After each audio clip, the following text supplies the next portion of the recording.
Hey everyone, this is Mrs. Wingler. I found a really cool story for us to read together this week for the theme, What is a Pal? This story is called Ricky, the Rock That Couldn't Roll, written by J. Miles Guy.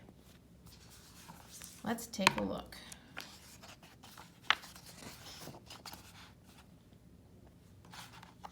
Over the lake and out past the bay was a green grassy hill where the rocks came to play. They would race to the top to take in the view, then roll their way down the way rocks love to do.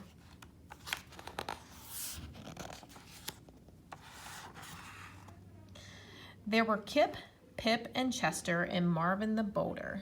Ignatius played too, though he was much older. And a group called the Pebbles never ever sat still, zigzagging their way up and over the hill.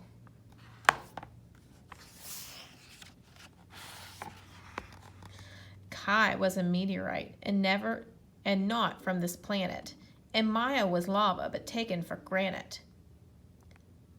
Parker says, "How do you make a tissue dance?"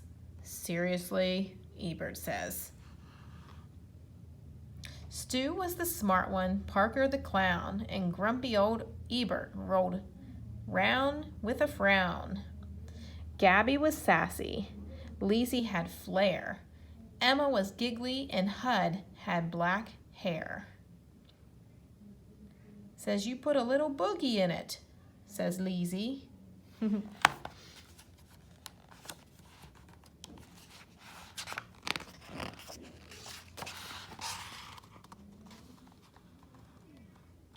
But the one trait that seemed to be shared by them all was that every rock there was shaped like a ball.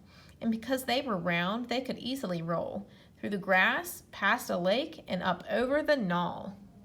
The knoll is another, it's like the top of a little hill. They call it a knoll. Except for poor Ricky, who quietly sat. You see, Ricky couldn't roll because one side was flat. "What part of this is supposed to be fun?" Ebert said.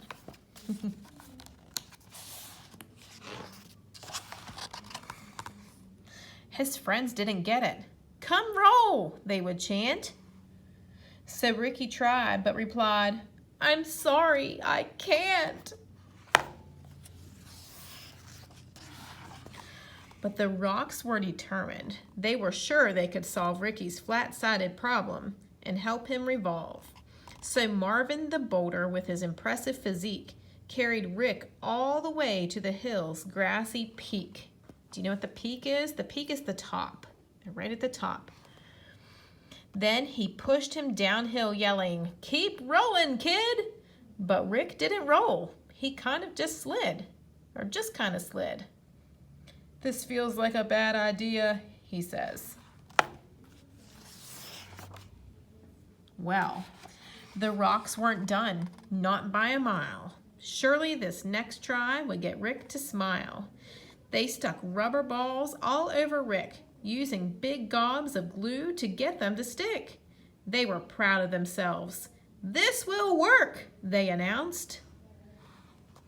But Ricky still couldn't roll. Now he just sort of bounced.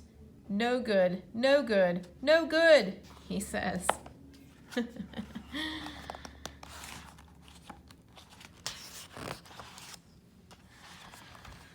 When they pushed and they pulled, trying every which way to get Rick to roll, but by the end of the day, nothing had worked. Just like Rick expected, he ended up feeling depressed and dejected.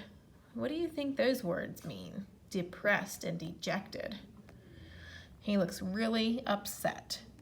"It's no use," Ricky sighed. "There just isn't a way.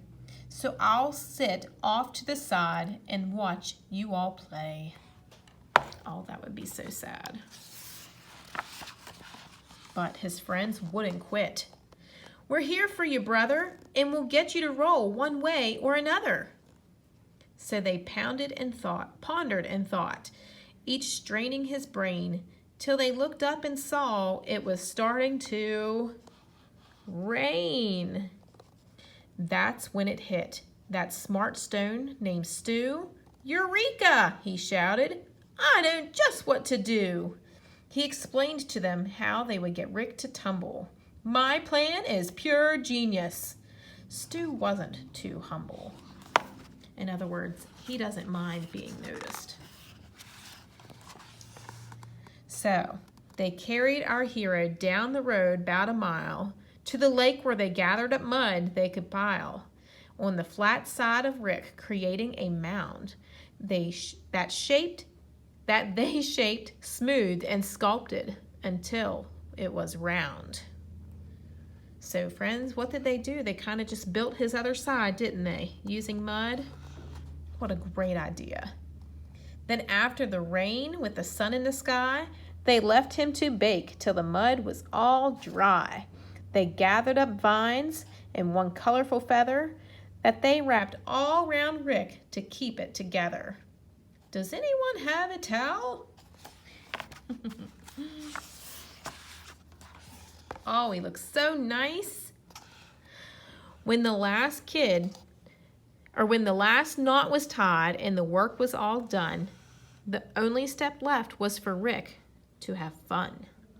They stood back and watched, feeling nervous and tense, as Rick breathed in deep with increasing suspense. He moved slowly at first, testing out his new mold.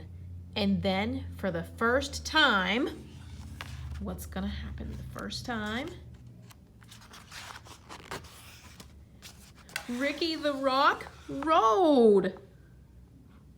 Woohoo! So Bria the ladybug, who'd been there from the start, felt a surge of pure joy swell in her heart. She thought as she watched her friends play on the hill that there's always a way and there's always a will. And she said to herself as Ricky rolled down the slope, "When you are surrounded by love, you always have hope." And that is the end. Boys and girls, I hope that you enjoyed this story. This told a really good story about friends who didn't give up because they wanted their friend to feel like the others. And they wanted him to feel like he fit in too. What a wonderful story. Thanks for joining and listening.